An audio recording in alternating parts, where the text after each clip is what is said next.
अहम का क्या करें गलता नहीं है।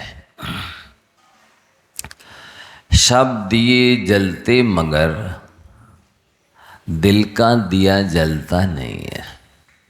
सब दिए जलते मगर दिल का दिया जलता नहीं है।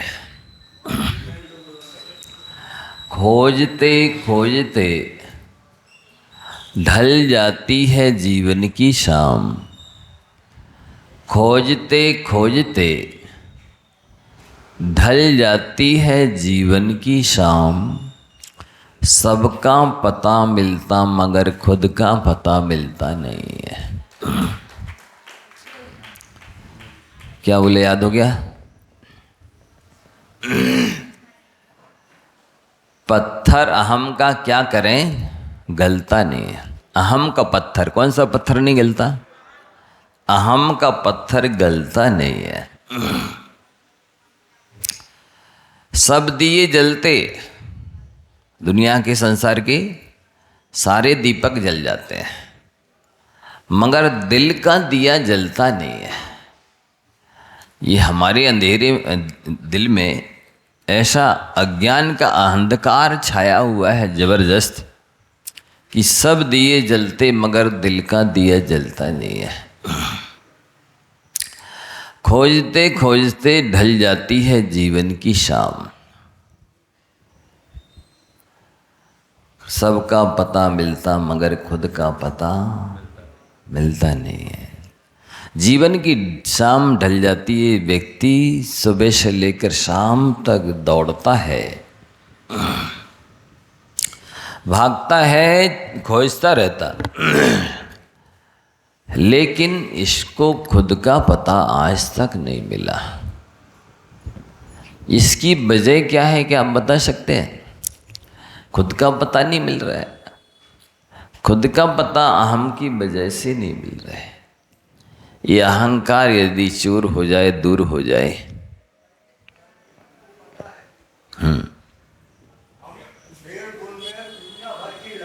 लगे नहीं मिल रही है।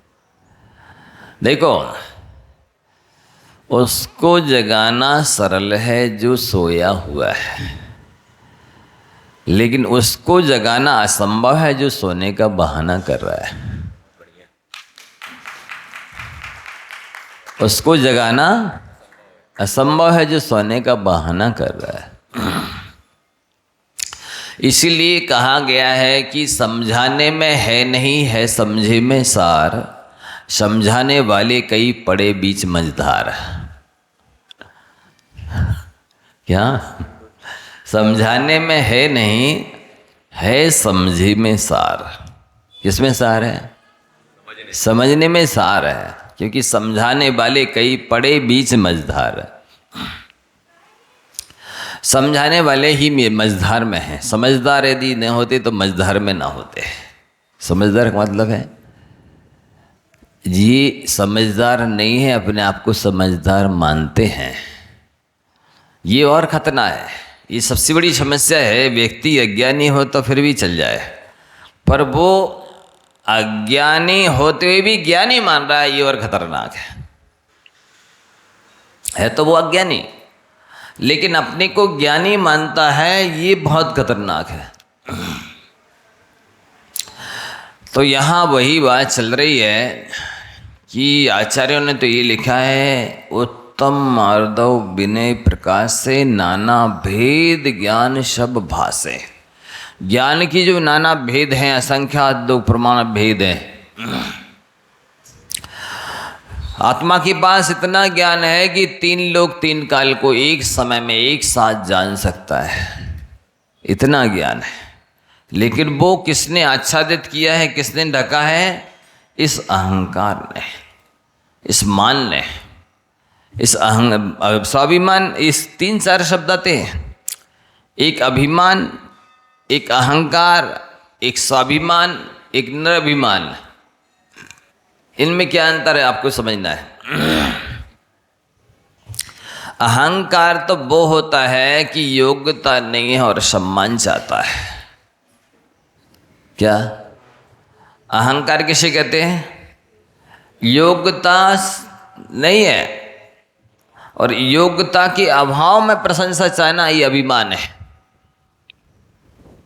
प्राय करके दुनिया अयोग्य है, प्राय बोल रहा हूं, दुनिया अयोग्य है,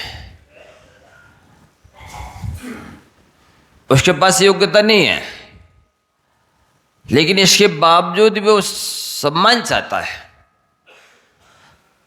तो बिना योग्यता के सम्मान मांगने से ही नहीं मिलता, प्रशंसा मांगने से नहीं होती है। और अहंकार वो है कि योग्यता से अधिक प्रशंसा चाहना। जितनी योग्यता है, जितनी क्षमता है, उससे ज़्यादा सम्मान प्रशंसा चाहना, ये अभिमान है।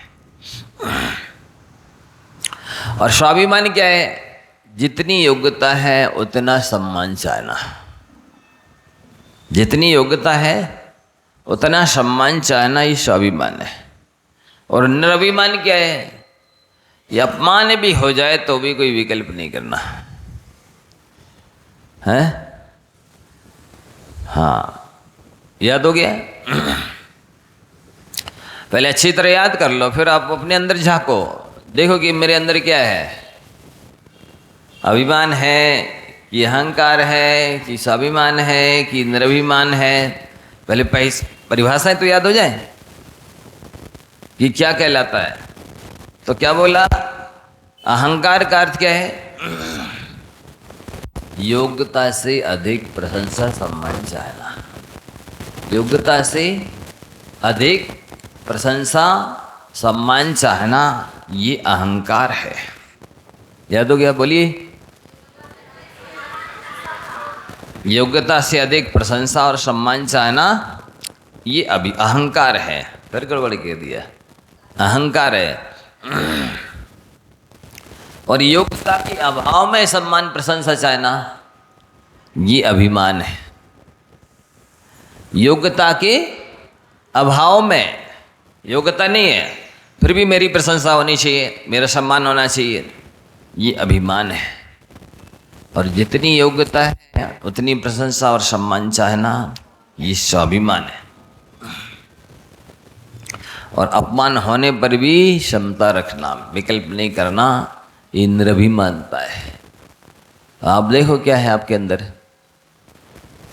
अहंकार है कि अभिमान है कि स्वाभिमान है, ये निरभिमान है, क्या है ये आपको देखना है। स्वाभिमान है? पहले देखो तो योग्यता कितनी है, हैं? पहले योग्यता का आकलन तो करो। योग्यता हो तो जितनी योग्यता हो उतना सम्मान और प्रशंसा चाहो। योग्यता ही नहीं है फिर भी स्वाभिमान, प्रशंसा और सम्मान चाह रहे हैं, तो ये अभिमान है। तो आचार्यों ने कहा है कि आपको जो 8 अंग और शेष उपांग जो मिले हैं, उनकी सार्थकता और सफलता कैसे होती है। 8 अंग मालूम है कौन कौन से हैं आपके पास?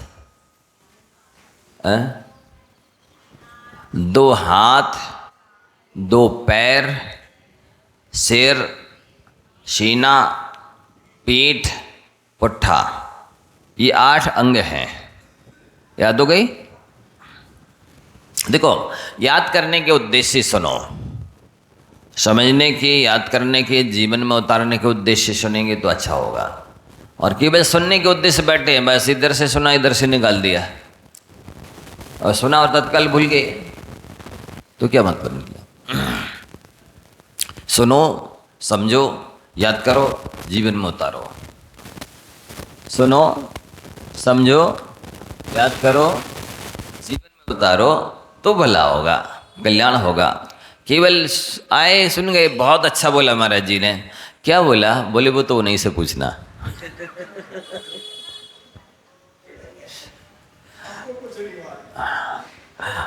बोला बहुत अच्छा है, तो क्या बोला भाई बता दो? बोले वो तो उन्हीं से पूछ रहा है। तो ऐसे नहीं सुनना है। सुनो, समझो, याद करो, जीवन में उतारो। अंग कितने होते हैं? 8 होते हैं। 2 हाथ, 2 पैर, 1 सिर, 5 सीना, 6 पीठ, 7 पुट्ठा, पुट्ठा ही समझते ना, 8। तो ये अपन सभी को मिले 8 अंग सबके पास है कि नहीं? आप लोग के पास कुछ कम है? हैं? किसी किसी के पास हो सकते हैं। क्यों हंस रहे? जो अपंग हैं, अपाहिज हैं, लूले लंगड़े हैं, उनके पास तो कम ही है ना? हैं? समझे नहीं इसलिए हंसी आई। हाँ, कमी है ना, अपंग। ठीक। तो ये जो अपने पास में अंग और उपांग हैं, 8 अंगों के अलावा शरीर में जितने भी बाकी जो हैं वो सब उपांग के अंतर्गत आते हैं। आंखें हैं, नाक, कान, मुख, अंगुली और भी जो भी हैं शरीर में वो सब उपांग के अंतर्गत आते हैं। तो अपने अंगों को, उपांगों को पाने की सार्थकता, सफलता कैसे होगी, अभी तो यही नहीं मालूम वो लोगों को। हाँ जी, बताओ इस मस्तक की सार्थकता कैसे है? यदि ये मस्तक जो पूज्य हैं, देवशास गुरु हैं, गुणवान हैं, बड़े हैं, अपने से गुणों में, योग्यता में ज़्यादा हैं, उनकी चरणों में झुकने से सफलता होती, इसकी सार्थकता होती है। इस सिर को यदि निकाल करके दे दिया जाए किसी को, रख लो भाई साहब इसको, बोलो रखोगे कोई? हैं? जिस मस्तक को कोई फ्री में भी नहीं लेना और रखना चाहता है, वो मस्तक यदि पूज्य के चरणों में झुक जाए तो इससे बड़ी बात और क्या हो सकती है? लेकिन ये अज्ञानी मोही प्राणी उसको सफल सार्थक करना नहीं चाहता है। हाँ, ये मस्तक की सार्थकता तो जितना ज़्यादा, जितने बार आप झुक सकते हैं पूज्य के चरणों में, उससे उतनी ज़्यादा सफलता सार्थकता होने वाली है। बार बार झुकाइए। यहां अहंकार रहता है। क्या रहता है? अहंकार रहता है खपड़िया में, इसीलिए तो बाकी के गुण और ज्ञान आता नहीं है। वो निकल जाए तो वो सब आ जाए। तो इसको झुकाइए। जो भी इष्ट हैं, आराध्य हैं, पूज्य हैं, बड़े हैं, गुणवान हैं, उन सब के लिए बार बार झुकाइए। साथ ही इसमें यदि आत्मकल्याण की बात आती है या परोपकार की बात आती है, तो ये माथा है आपका, दिमाग है, सिर है, और नहीं तो सिर दर्द तो क्यों सर? यदि इसकी सफलता नहीं है तो सिर दर्द तो है ही। हेडेक बोलते ना। हाँ, पावन मेरे नयन भय तुम दरसते, क्या बोलते हैं? हे देवसास गुरु भगवान, आपके दर्शन कर लिए मैंने, मेरे दोनों नेत्रों को पाने की सार्थकता हो गई, सफलता हो गई। तो जितने बार आप दर्शन करेंगे उतने बार सार्थकता होगी, सफलता होगी। इनकी एक बार कर लेने से हो गई, जिंदगी भर के लिए फुर्सत हो गए, हो गया पूरा नियोग। नहीं, शास्त्रों में लिखा है कि प्रातः काल उठ कर के यदि कोई मांगलिक चीज देखने लायक है, जैसे कई लोग बोलते हैं बाल कन्या देख लो, सौभाग्यवती महिला को देख लो, कोई बोलता है पीली सरसों है, कोई बोलता है दूध दिख जाए, कोई बोलता है कांच दर्पण में अपना मुख देख लो, बोलते ना दूध पिलाती गाय दिख जाए, घोड़ा दिख जाए, बैल वृषभ दिख जाए। ऐसे कुछ चीजें हैं जिसको देखने से बोलते मांगलिक होता है, लौकिक मंगल माने जाते हैं। लेकिन जैनाचार्य कहते हैं कि भगवान यदि प्रातः काल उठ करके कोई मांगलिक चीज देखना चाहिए तो देवशास गुरु के ही दर्शन कर लेना चाहिए। इनके दर्शन करने से ज्यादा मंगल और किसके दर्शन से हो सकता है? कई लोग स्वयं का मुख देखते हैं। आप सोकर उठे हैं, वैसी हताश उदास नीरस से हैं, ऐसे चेहरे को देखोगे तो कैसे आपका मंगलमय होगा दिन? बोलो। समझ में नहीं आ रहा है, कठिन लग रहा है। तो क्या करना है, सुबह प्रातः काल उठ करके देवशास्त्र के दर्शन करना। इससे मंगलमय दिन होता है, मंगलमय जीवन होता है, मंगल समय सार्थक होता है, सफलता मिलती है। ऐसे जैनाचार्यों का कहना है। इसलिए जो समझदार लोग होते हैं, विवेकी लोग होते हैं, वे सारे काम करने के पहले प्रातःकाल उठ करके देवशास्त्र गुरु के दर्शन करते हैं।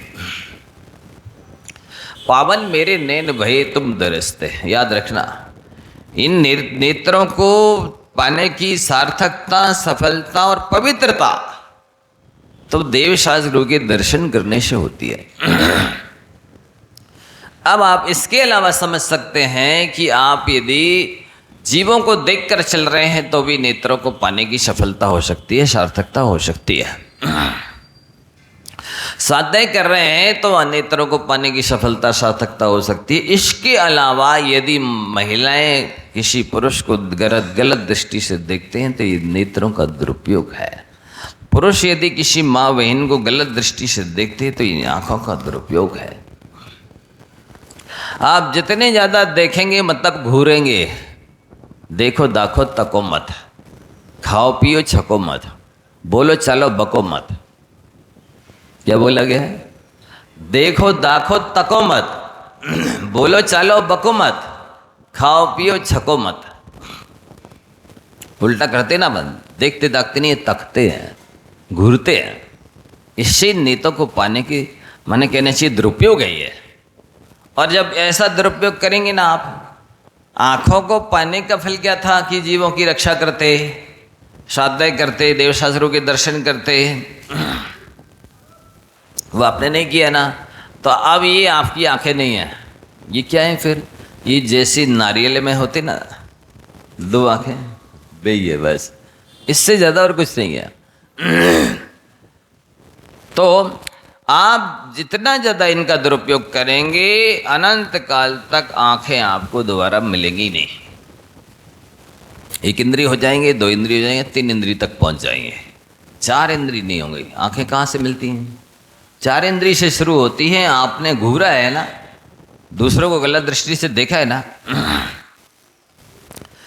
कितने पाप ये जीव करता है, अज्ञानी जीव। जैसे ही जवान होता, 10-12 साल की उम्र का होता है और बस चॉइस करने लगता है। यदि लड़का है तो ये लड़की ठीक रहेगी, ये लड़की ठीक रहेगी, ये लड़की ठीक रहेगी, ये लड़की, इस टाइप से वो सबके प्रति खराब भाव करता रहता है। कितनी कर्म बनता है। और लड़की है तो लड़का, ये ठीक रहे, ये नहीं, ये थोड़ा ऐसा ही है, अच्छा स्मार्ट सा नहीं है, ये ठीक रहा, ये नहीं, ये थोड़ा सा इसका मुंह थोड़ा सा लंबा सा है, ये नहीं, ये ठीक रहा, इसका थोड़ा गोल है, नहीं लेकिन इसकी आंखें थोड़ी ऐसी है, ये ठीक नहीं रहेगा। क्यों गलत बोल रहा है क्या? हम आप क्यों हंस रहे हैं? सही बोल रहे हैं इसलिए। अच्छा नहीं, कह रहा हूँ मैं, इस तरह से चॉइस करता रहता है। ये थोड़ा सा जो है ना निर्भीक, निडर सा नहीं है, ये जो डरपोक सा है, कायर है, ये ठीक नहीं है। ये हाँ, ये अच्छा है, ये थोड़ा सा एक्टिव है और ऑलराउंडर भी है, ये ठीक है। नहीं, ये ठीक नहीं, इसकी चाल ठीक नहीं है थोड़ी सी, इस टाइप से। तो आप सोचिए कि कितना आप कर्म बंद कर रहे से।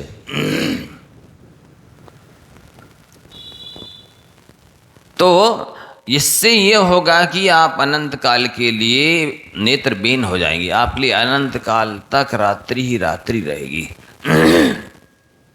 जिसके पास आंखें नहीं है उसके लिए तो 24 घंटे रात ही रात है। जिसके पास आंखें नहीं है तो हेलोजन भी जल रहा हो तब भी अंधेरा ही अंधेरा है। जिसके पास आंखें नहीं है तो उसको पूरा संसार काला ही काला है। जैसे कोई व्यक्ति सावन के महीने में अंधा हो जाए ना तो उसको हरा हरा दिखता है सब, क्योंकि उसने हरी हरी घास देखी थी ना सावन के महीने में। इसी तरह से उसके लिए सारा संसार काला ही काला है। तो ऐसे आँखों का दुरुपयोग मत करो। देखो दाखो तको मत, घूरो नहीं।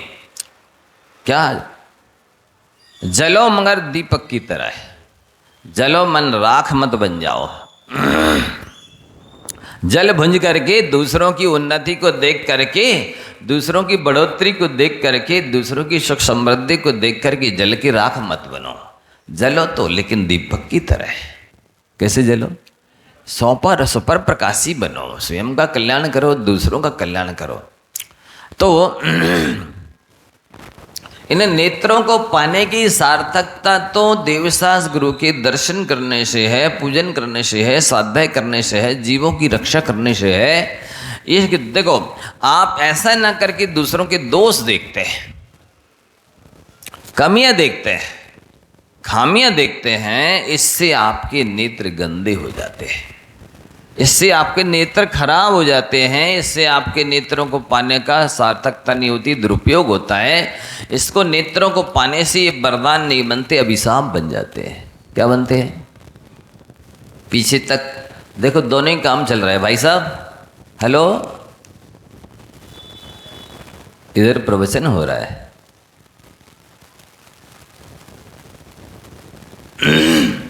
तो क्या कहा जा रहा है? यदि अपन अवगुण देखते हैं, कमियां देखते हैं, दोष देखते हैं, तो उससे अपने नेत्र दूषित हो जाते हैं और राग द्वेष उत्पन्न हो जाता है, घृणा ईर्ष्या नफरत हो जाती है, वैर विरोध हो जाता है, बुराई हो जाती है, क्या क्या नहीं हो जाता है।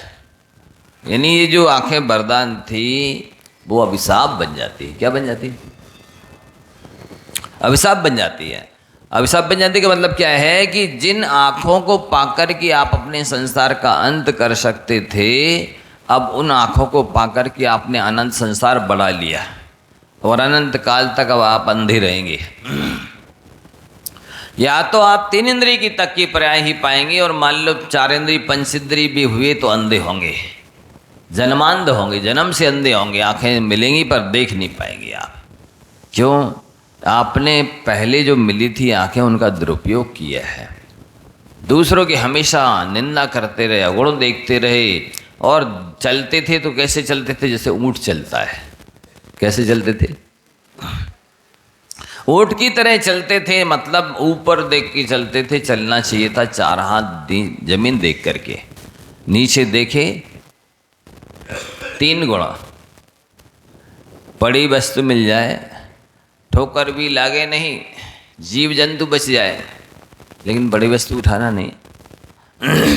मतलब ये है कि आपको इसीलिए आंखें मिली थी कि आप 4 हाथ जमीन नीचे देखकर चलें, उजाले में चलें, उजाला लेके चलें, अंधेरे में ना चलें। लेकिन आपको तो केवल अपनी सुरक्षा का ध्यान रहा, दूसरे जीवों के प्रति दया नहीं की, आपने करुणा नहीं की उनके प्रति। जब आप दूसरे पर दया नहीं करेंगे तो आपको भी कोई याद नहीं करेगा, आपके ऊपर भी कोई दया नहीं करेगा। आप आज यदि प्रवचन सुनना है और जीवन में उतारा है तो आपको अंधेरे में चलना बंद कर देना चाहिए, या तो टॉर्च लेके चलो, या चलना बंद कर दो। अब तो बरसात लग गई है, असंख्यात जीव उत्पन्न हो गए, त्रश विकलात्रय, सूक्ष्म जीव जो दिखेंगे भी और नहीं भी दिखेंगे, पर जीव ही जीव हैं। तो इसलिए चलना फिरना, यात्रा करना सब बंद कर देनी चाहिए। कम से बिल्कुल प्रतिमा की तरह बैठो, तब अहिंसा का पालन होगा। जरा भी हलन चलन करेंगे, अंगोपंग चलाएंगे, ऑर्डर चलाएंगे, सब में हिंसा होने वाली है। और हिंसा से तो पाप का ही बंद होता है, पुण्य क्षीण होता है, उससे असाता वेदनी आदि दुखी मिलने वाले हैं। थोड़ा कंट्रोल करो, संयम रखो, विवेक रखो, क्या बोल रहे हो, कहाँ जा रहे हो, क्या कर रहे हो।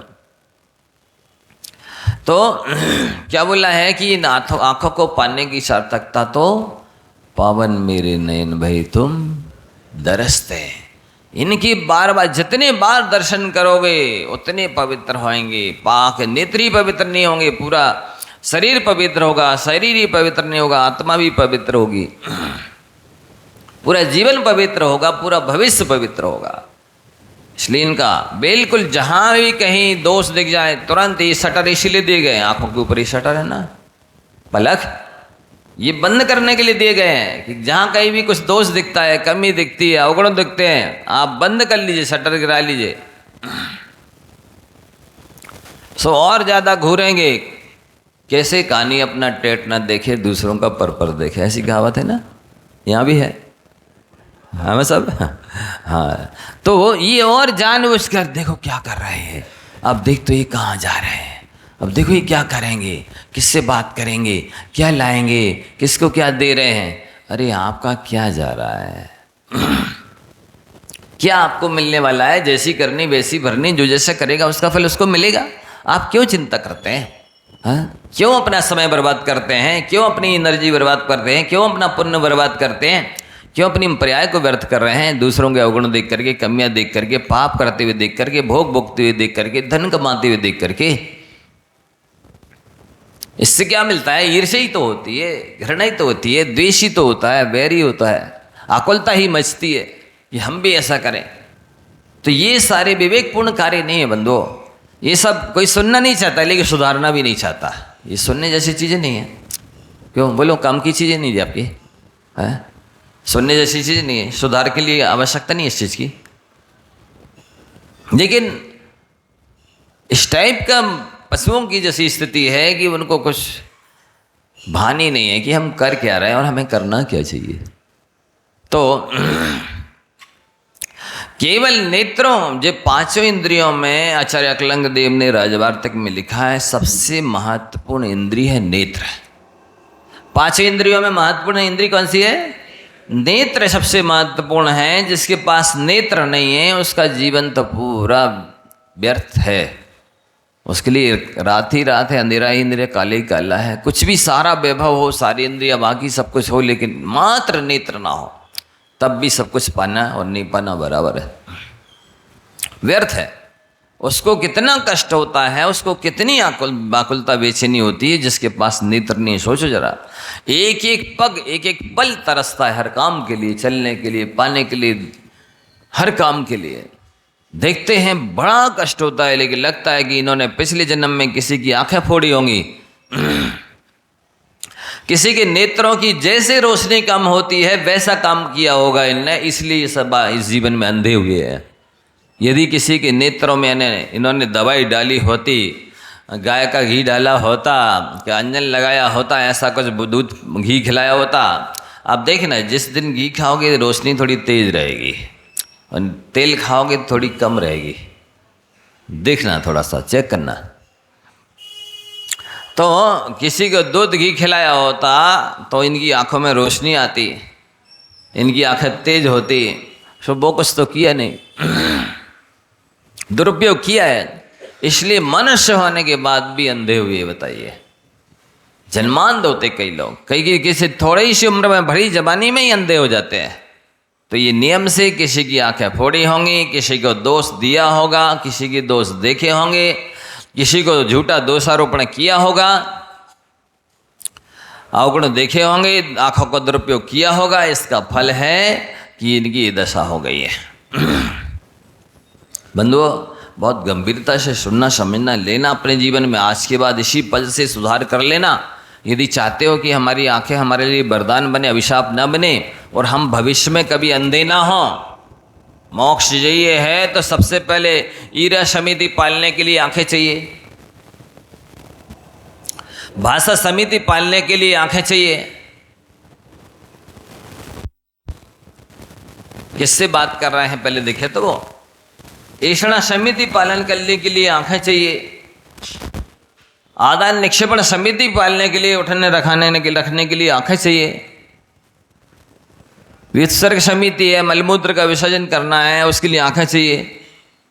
ना 5 समितियों का पालन हो सकता बिना आंखों की, ना 5 महाव्रतों का पालन हो सकता है, ना कोई इंद्रिय विजय हो सकता है। अब बताइए, जिसके पास आंखें हैं और वो आंखों को कंट्रोल में रखे तो आंख का विजय होगा कि है ही नहीं तो काय का विजय? बोलिए, है और उसका सदुपयोग करे, कंट्रोल में रखे, आत्मानुशासन रखे, संयम रखे, इंद्रिय संयम रखे तो विजय हो गए। और अब है ही नहीं आंखें तो काय की विजय? एक इंद्रिय के पास एक ही रस स्पर्शन इंद्रिय है तो क्या वो रसना इंद्रिय विजेता माना जाएगा? घ्राण इंद्रिय, चक्षु इंद्रिय, कर्ण इंद्रिय विजेता माना जाएगा? मनोजयी माना जाएगा? है ही नहीं। और स्पर्श इंद्रिय भी है तो इसका वो विजय, इतना भूख प्यास ठंडी गर्मी सह रहा है, हवा के थपेड़े सह रहा है, सब कुछ सह रहा है, क्या इसके पास स्पर्श इंद्रिय का जय माना जाएगा? काय के लिए स्तंभ माना जाएगा? बोलिए। होते हुए भी उसको बस में रखे, अब बुद्धिपूर्वक कष्ट सहे और क्षमता रखे तो कर्मों की निजरा हो और इंद्रिय जय माना जाए? संयम माना जाए तो ये मिलेगी नहीं आंखें अगले जन्म में, फिर क्या संयम होगा? पांचों माने कहना चाहिए महाव्रत, पांचों इंद्रिय और पांचों समितियां आंखों से बल्ले बल्ले।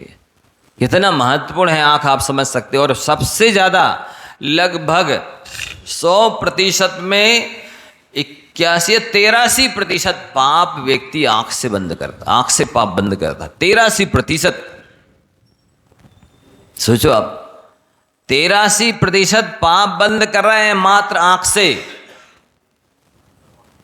अब आप देख लो कितने वो दोष देख रहा है, कितना वो घूर रहा है दूसरों को, कितने आंखों के माध्यम से पाप कर रहा है, आप इससे अनुमान लगा सकते हैं। अब बाकी के जो बचे हैं 17%, उसमें 4 इंद्रियों को बांटना है। इसके बाद में कान है, फिर रसना है, ये बाकी की इंद्रियों से कर्म बंद कर रहा है। तो आप ये भी समझ लीजिए कि 83% यदि आंखों के माध्यम से पाप बंद करता है, यदि उसका सदुपयोग करे, देवशास्त्रों के दर्शन करे, जीवों की रक्षा करे, स्वाध्याय करे, तो 83% आंखों से मात्र पुण्य बंद भी कर सकता है। आप ये भी तो समझ सकते ना। तो आपको कितना विवेक रखना है, आंखों को आप कितना कंट्रोल रखना है, आंखों को कितना संभाल के खोलना और उपयोग करना है, आप समझ जाइए इससे। कहाँ आंखें खोलना है, कहाँ आंखें बंद करना है, कहाँ किस चीज को किस दृष्टि से देखना है। यदि आप पुण्य बंद करना चाहते तो सदुपयोग करिए, पाप बंद करना चाहते तो दुरुपयोग करिए। आप स्वतंत्र हैं, आपकी आंखें, आपको कौन मना करेगा तुम देख नहीं सकते? क्यों नहीं देख सकते हमारी आंखें? आप देखिए, मना तो नहीं कर सकता लगे, लेकिन देख लो कि इसका परिणाम क्या निकलेगा आगे। मात्र आंखें, अभी आंखों की चर्चा कर रहा हूं। ओनली आंख से व्यक्ति क्रोध भी व्यक्त कर सकता है, अहंकार भी व्यक्त कर सकता है, मायाचारी भी व्यक्त कर सकता है, लोभ भी व्यक्त कर सकता है, कंजूसी भी व्यक्त कर सकता है। केवल आंखों से हास्य भी प्रकट कर सकता है, रति भी प्रकट कर सकता है, रति भी प्रकट कर सकता है, शोक भी प्रकट कर सकता है, भय भी प्रकट कर सकता है, स्त्री पुरुष नपुंसक वेद की अपनी अभिप्राय भी प्रकट कर सकता है, ओनली आंखों से। क्या समझ रहा है? सारे अभिप्राय आंखों से प्रकट होते हैं। आंखें कितनी प्रभावशाली, कितनी महत्वपूर्ण होती हैं, उनको कितना सुरक्षित रखना चाहिए, कितनी उनकी रक्षा करनी चाहिए। ब्रह्मचर्य से नहीं रहेंगे, आंखें तो खराब होनी है। फास्ट फूड खाएंगे, अशुद्ध अमर्यादित खाएंगे, रात में खाएंगे, होटल ढाबा का शादी पार्टी खाएंगे, आंखें तो खराब होनी है। और सारे रोग आपके परिणामों की संकलित से उत्पन्न होते हैं। जब तक आप भाव नहीं खराब करेंगे, तब तक आपके शरीर में एक भी बीमारी नहीं आ सकती है, मेरी गारंटी है। आपके अंदर जितने भी इफेक्ट और डिफेक्ट हो रहे हैं, जितनी भी इंद्रियां खराब हो रही हैं, ये आपके भावों की खराबी की वजह से हो रहे हैं। आप बिगाड़िए भाव, जितने ज़्यादा भाव बिगाड़ेंगे उतनी ज़्यादा बीमारी आपके शरीर में आएंगी। भाव ना बिगाड़ो और बीमारी आ जाए, ऐसा हो नहीं सकता। कुछ ना कुछ आपने किसी से घृणा की, किसी से ईर्ष्या की है, किसी से द्वेष किया है, किसी से नफरत किया है, किसी से बैर बांधा है, किसी से बदले की भावना रखी है, किसी की चुगली की है, किसी की निंदा की है, अंदर ही अंदर आकुल व्याकुल होते हैं, दुखी होते हैं। ये सब भावों से नख से सिक तक रोग पनपते हैं। चिंता करने से, संक्लेश करने सबसे ज़्यादा बीपी लो होता, हाई होता है, थायराइड होता है, शुगर होती है, कैंसर होता है। आप मान के चलिए, यदि अच्छे कोई ज्योतिषी और वैज्ञानिक होंगे, वास्तुशास्त्री होंगे, डॉक्टर्स वैद्य होंगे, तो वो बता देंगे कि बिल्कुल 100% सही है। अब आप लोग देख लीजिए कितनी आपको बीमारियां बुलाना है और कितने जल्दी भगाना है। जैसे ही आपके मन से घृणा, ईर्ष्या, द्वेष, मद, मत्सर, बैर, विरोध, बदले की भावना निकलेगी, आप पाएंगे कि मेरी आधे से ज़्यादा बीमारियां चली गई, खुश रह जाएंगी। सब जैसी विशुद्धि बढ़ाएंगे, बेबी कपूर की तरह उड़ जाएंगे। कैसी भयानक से भयानक बीमारियां हों, इनका तन का मन से संबंध है, अटैचमेंट है, बहुत प्रभाव पड़ता है। निमित्त नैमित्तिक संबंध है। कोई ये नहीं कह सकता महाराज जी मैंने भाव नहीं किए, तो मेरे पिछले मात्र पाप कर्म की वजह से बीमारी आ गई है। कोई नहीं कह सकता। वर्तमान में पिछले तो है ही पाप कर्म का उदय, वर्तमान में भी आपने संकलेश किया है, कुछ ना कुछ किसी न किसी रूप में भाव खराब किए हैं, तब आपकी ये बीमारी आई है। और आप और जितने ज़्यादा आप बांधो बैर, नहीं मांगो क्षमा और संकलेश करो अंदर ही अंदर, खूब कसाय तेज करो, क्रोध मान माय लोभ, खूब इच्छा करो, मूर्छा करो, चिंता करो, आप देखेंगे पाएंगे मरने के पहले सारी बीमारियां आ जाएंगी। बीमारियों के साथ बीमारियों का अंत वहीं होगा, चिता पे। कहाँ होगा बीमारियों का अंत? साथ में ही जाएंगी वो। आप अपने परिणामों को संभाल लीजिए, सुधार लीजिए, बिल्कुल निर्मल विशुद्ध परिणाम बना लीजिए, सबसे क्षमा मांग लीजिए, सबको क्षमा कर दीजिए और अंदर की आकुलता व्याकुलता खत्म कर लीजिए। फिर हमको बताइए कितनी बीमारियां हैं, फिर उसका मैं इलाज कर दूंगा, मेरे पास इलाज है। लेकिन आप सुनते हैं लेकिन मानते नहीं हैं। जब तक नहीं मानेंगे तब तक लाभ होने वाला नहीं है। तो आप यदि चाहते हैं कि मुझे 83% पुण्य का बंध हो, तो आप इन आंखों का सदुपयोग करना शुरू कर दीजिए। आज हर व्यक्ति मोबाइल खुलता है और गंदे सीन तुरंत आते हैं, सबसे पहले आते हैं और वो आपकी आंखों को खराब कर देते, माथे को खराब कर देते हैं। और फिर आप आंख बंद करके बैठोगे तो वो ही घूमेंगे। जो देखा है आपने, जो सुना है, जो मन में आ गया है, वो ही घूमेगा। महाराज जी सामयिक में क्या सोचेंगे? जो आप देखोगे वही तो सोचोगे। क्या करना है सामयिक में? कैसे की जाती सामयिक? ऐसे पूछते हैं। अरे आप दिन भर जो कुछ सोचते हैं, देखते हैं, करते हैं, जैसे नींद में पूरी रात वही चीज गाय होती ना, दिन भर खाती है, रात भर रोमंत करती है, जुगाली करती है, वैसे ही इस मनुष्य के साथ में भी होता है। ये दिन भर जैसे बातचीत करता है, लेन देन करता, खान पान करता है, रात भर वही रिवीजन होता है, सब चलता है। तो दिन भर भी जागते अवस्था में आत्रोद्र ध्यान करता रहा, अब सुप्त अवस्था में अबुद्धिपूर्वक आत्रोद्र ध्यान चल रहा है। यदि आप चाहते हैं कि नींद में मेरी आत्रोद्र ध्यान तो ना हो, कम से कम जब मैं नहीं कर रहा हूं, जब मैं सो रहा हूं, मन वचन का ऐसे कोई एक्शन नहीं ले रहा हूं, कोई चेष्टा नहीं कर रहा हूं, तब क्यों आत्रोद्र ध्यान हो गए? यदि आप चाहते हैं तो आप दिन में नमोकार मंत्र पढ़िए, तो रात भर वो नमोकार मंत्र ही चलेगा। फिर इतनी बार पढ़ लेंगे कि कोई प्रत्यक्ष ज्ञानी लिखेगा तो इतना बड़ा शास्त्र बन जाएगा। वे आत्रो ध्यान कर सकते हैं, फिजूल बातें सोच सकते हैं, निष्प्रयोजन की बातों का चिंता कर सकते हैं, लेकिन नमोकार नहीं पढ़ सकते। स्वाध्याय करेंगे तो वही उसका जो समझ में नहीं आएगा वो नींद में समझ में आ जाएगा। इतना डिस्कर्स चलेगा, इतना चिंतन चलेगा कि जो चीज़ पढ़ी थी समझ में नहीं आई थी, वो चीज़ रात में समझ में आ जाएगी और सवेरे उसका हाल मिल जाएगा आपको। आप क्या समझ रहे हैं कि मतलब सो गए तो मन शून्य नहीं हो गया है। सोने के बाद ये मत समझिए कि हम मर गए हैं, नहीं, कर्म बंद तब भी हो रहा है। भले इंद्रियां काम नहीं कर रही हैं लेकिन मन तो काम करता रहता है, उस समय भी चिंतन चलता रहता है। सपने आते कि नहीं आते? तो बिना ही चले आ रहे। बोलो, इसलिए आपको दिन में भी अच्छे आचार विचार रखना चाहिए, जिससे कि रात भी सफल सार्थक हो सके, उसमें अच्छा चिंतन चले, अच्छा मंत्र जाप इत्यादि चले। आप सपने में यदि कोई देखता है मैंने अभिषेक किया, शांति धारा की, आहार दान दिया है, मैंने सम्मेद शिखर की वंदना की है, वो बहुत निकट भव्य है मान के चलिए, जिसको सपने इस तरह के आते हैं। सपने में तीर्थ यात्रा करता है, सपने में दान देता है, सपने में शांति धारा करता है, सपने में स्वाध्याय करता है, या किसी से गुरुओं से बात कर रहा है, दीक्षा के लिए निवेदन कर रहा है, समझ लेना वो निकट भव्य है। और जो सपने में ही खा रहा है, सपने ही में लड़ रहा है, सपने में दुकान चला रहा है, समझ लेना वो दीर्घ संसारी है। अभी उसका संसार का अंत आने वाला नहीं, उसको अनंत भाव धारण करने अभी अनंत कष्ट भोगना बाकी है, इसलिए सपने में भी दुकान चला रहा, भोग भोग रहा है वो। तो बंधुओं, ये बहुत महत्वपूर्ण है कि आप इन सब बातों पर ध्यान रखें। इनको पाने की सार्थकता बता रहा था मैं, कि आपको ये जो अंग, एक एक अंग मिला है, एक एक उपांग मिला है, उसकी कीमत सामान्य नहीं है, बहुत महत्वपूर्ण है।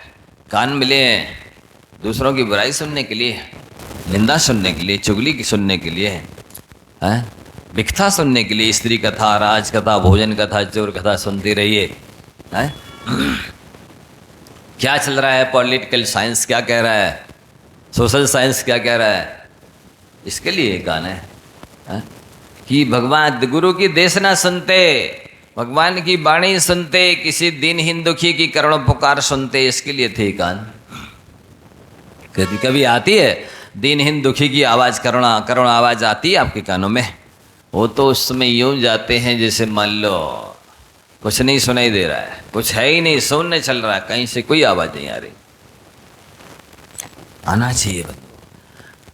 इन कानों को पाने की सार्थकता इसी से होने वाली है कि आप जिनवाणी सुने, करुण आवाज़ को सुने, अच्छी बात को सुने, किसी ज़रूरतमंद दीनहीन दुखी है उसकी ज़रूरत को समझे, तो इन कानों को पाने की सार्थकता है बंधु।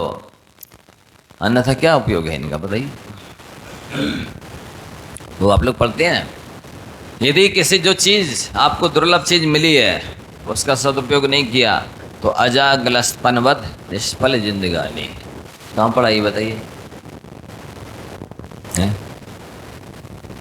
सिद्ध चक्र की स्तुति है ना वो, श्री सिद्ध चक्र का पाठ करो दिन 8 ठाट से प्राणी। उसी में आता है एक जी पंक्ति कि नहीं अजागलस्तनवत निष्फल जिंदगानी। यदि आपने इसका सदुपयोग नहीं किया तो अजा ने बकरी के गले में थन होता है, उससे दूध निकलता है, बेकार है, निष्फल है, निष्प्रयोजन है, उसका कोई औचित्य नहीं है।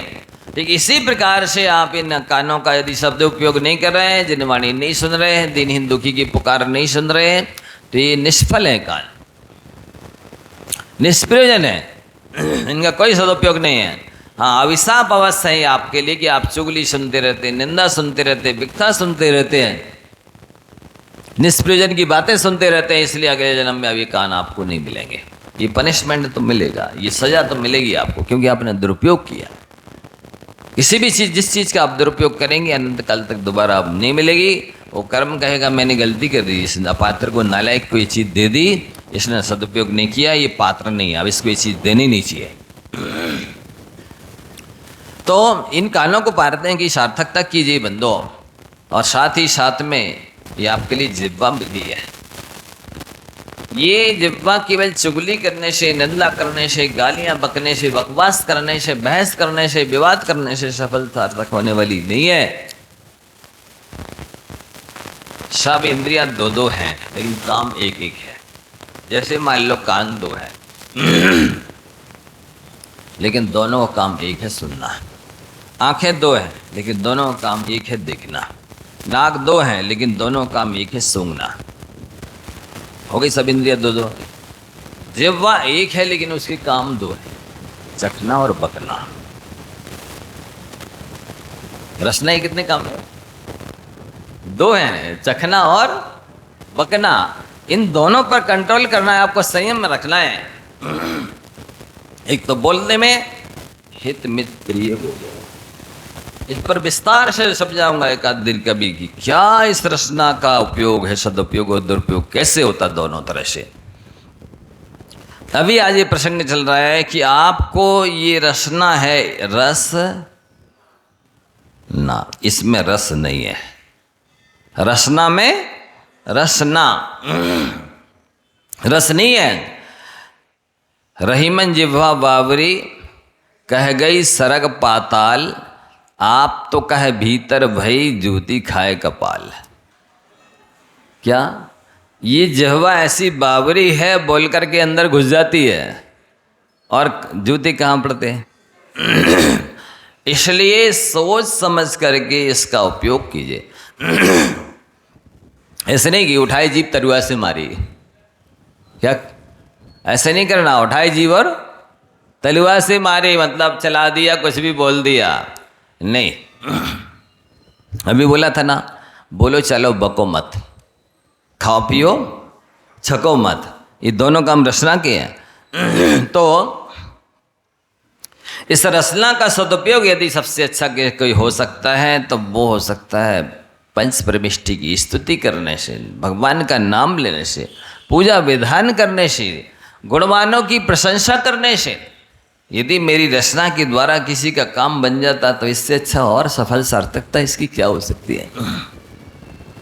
लेकिन लोग इस रचना का उपयोग कैंची की तरह करते हैं।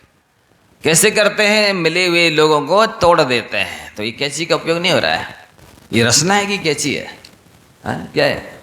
ये इस रचना का उपयोग वसूला की तरह दूसरे के दिल को छीलते हैं, छोटे शब्द बोल करके दुखी करते हैं। ये रचना है कि वसूला है? इस रचना का उपयोग लोग कहना चाहिए हथौड़े की तरह करते हैं, दूसरे को कूटते पीटते हैं। रचना का उपयोग जितना दुरुपयोग करते हैं, दिन भर चलाते रहते, बकरी की तरह मुंह चलाते रहते। ऐसा लगता है कि या तो ये बकरी की पर्याय से आए हैं या फिर वहां जाने की रिहर्सल कर रहे हैं, प्रैक्टिस कर रहे हैं, वहां जाने की तैयारी कर रहे हैं, इसलिए तो इस तरह से मुंह चला रहे हैं। और फिर होता इसका ये है, रिजल्ट क्या आता है? कहीं से मुंह चलता है तो कहीं से हाथ चलते हैं। किसी का मुंह चलता है और किसी के हाथ चलते हैं, और फिर वो महाभारत बन जाता है। इसलिए आप यदि चाहते हैं कि मेरा घर, मेरा परिवार, मेरा समाज, मेरा नगर वृंदावन बने, तो आपको मुख पर बांसुरी रखना चाहिए, अर्थात वाणी को बांसुरी की तरह मीठी बनानी चाहिए, तो आपका घर वृंदावन बनेगा। यदि आपने इस वाणी का उपयोग सुदर्शन चक्र की तरह किया तो आपका परिवार कुरुक्षेत्र बन जाएगा। क्या बन जाएगा? कुरुक्षेत्र बन जाएगा। आपके पास हाथ में ही दोनों चीजें हैं, आपके पास है, आपके साथ है। आप क्या करना चाहते हैं देख लीजिए। कुरुक्षेत्र बनाना है? हाँ महाराज, हम लोग तो रोज बनाते हैं। तो देख लीजिए क्या परिणाम निकलेगा उसका। 3 13 9 18 हो जाएगा। मतलब ये है कि जो स्थिति कौरव पांडवों की हुई थी, कहते आज भी यदि उस क्षेत्र को खोदा जाए 10-5 हाथ तो लाल मिट्टी निकलती, इतना खून बहा था वहां पे, खून की नदियां बह गई थी। उस स्थान पे चले जाए तो आज भी रौद्र परिणाम हो जाते हैं। ऐसा उस क्षेत्र का प्रभाव है। तो इसलिए ये रचना का सदुपयोग है। हित में प्रिय बोलिए, दूसरों का उपकार कीजिए और दूसरा का भला लाभ पहुंचाइए, और इसको कंट्रोल में रख करके रचना जय इंद्रिय संयम रखिए, और बन सके तो दूसरों की प्रशंसा कीजिए, स्तुति कीजिए। इससे इसकी सार्थकता सफलता होने वाली है। बंधुओं, वास्तव में जो योग व्यक्ति की, गुणवान व्यक्ति की प्रशंसा नहीं कर सकता है, 3 लोक में उससे बड़ा दरिद्र आदमी और कोई नहीं है। क्या बोला? जो गुणवानों की प्रशंसा नहीं कर सकता है, स्तुति नहीं कर सकता है, और जरा सा भी यदि कोई उपकार करता है, हित करता, भला करता है, उसको धन्यवाद नहीं देता है, वो सबसे गरीब आदमी है, सबसे दरिद्र आदमी है। क्योंकि कहा जाता है कि समय से दिया गया धन्यवाद भी करोड़ों रुपयों से ज़्यादा कीमती होता है। यदि आप अपने जिह्वा पर ये शब्द ले आइए, कौन से शब्द लाना है? कोई कुछ भी थोड़ा भी हित करता है, उपकार करता है, आप धन्यवाद देना शुरू कर दीजिए। एक बात। दूसरा आप अपनी रचना पर श्री लगाइए। हर व्यक्ति के नाम के आगे श्री लगाइए, अंत में जी लगाइए। उसके लिए उपयोग करते सर्वनाम का तो तुम ना करके आप का उपयोग करिए। फिर आप पाएंगे कि आपके व्यक्तित्व में 4 चांद लग जाएंगे, आपका जीवन समृद्ध बन जाएगा, बहुत आगे बढ़ जाएगा, ऊपर उठ जाएगा। और यदि आप कहेंगे क्यों रे कहाँ जा रहा है, तो आप वो भी कहेगा तुम कहाँ जा रहा है। यदि मन चाहा बोलोगे तो अनचाहा सुनना पड़ेगा। क्या कहा गया? मन चाहा बोलोगे तो अनचाहा सुनना पड़ेगा। यदि आप चाहते हैं कि मुझे अनचाहा नहीं सुनना पड़े, तो आपका कर्तव्य है कि आप मनचाहा मत बोलिए। जैसे में सामने वाले को संतुष्टि हो, अच्छा लगे, आपका बने और आत्मीयता बढ़े, कृतज्ञता प्रकट हो, वैसे ही शब्द बोलिए, अन्यथा पशु की तरह मौन रहिए। किसकी तरह? पशु की तरह मौन रहिए। ज़्यादा बोलेंगे तो अगले जन्म में पशु बन जाएंगे फिर बोलने के लिए। और इसी जीवन में जो लोग ज़्यादा बोल लेते हैं, मरते वक्त डमोकार मंत्र बोलने तक के लिए शब्द वर्गणाएं बचती नहीं है, खत्म हो जाती है। क्यों? इन शब्द वर्गणाएं हैं वीर्यांतराय कर्म का 6 समय, ये सब लिमिटेड है, सीमित है, परिमित है। इतना पुण्य कहाँ लेके आए हैं आप कि आपकी जो है कितनी बोलते रहें और कभी वाणी समाप्त ही ना हो। हाँ, यदि आप दिव्य ध्वनि खिराते हैं, क्या मतलब? यदि आप परोपकार करते हैं, धर्मोपदेश देते हैं, तो इससे वीर्यांतराय कर्म का 6 सम होता है। इससे आपकी शब्द वर्गणाएं बढ़ती चली जाएंगी। फिर आप अंत समय में डमोकार मंत्र बोलने के लिए कौमा में नहीं जाएंगे, असमर्थ नहीं होंगे, बोलती बंद नहीं होगी। या तो आप परोपकार करिए। देखो, ये पक्का नियम है कि यदि आपको बाहुबली और हनुमान जैसा बल चाहिए तो आप सेवा करना शुरू कर दीजिए, परोपकार करना शुरू कर दीजिए। क्योंकि कहा जाता है कि सेवा करने वाले के हाथ पूजा करने वाले की ओंठों से भी ज़्यादा पवित्र होते हैं। सेवा करने वाले के हाथ पूजा करने वाले के हाथों से भी, सेवा करने वाले के हाथ पूजा करने वाले के ओंठों से भी ज़्यादा पवित्र होते हैं, शुद्ध होते हैं, सार्थक माने जाते हैं। इसलिए आप वाणी का सदुपयोग करें, वाणी को जिनवाणी बनाएं, वाणी को बाण नहीं बीणा बनाएं।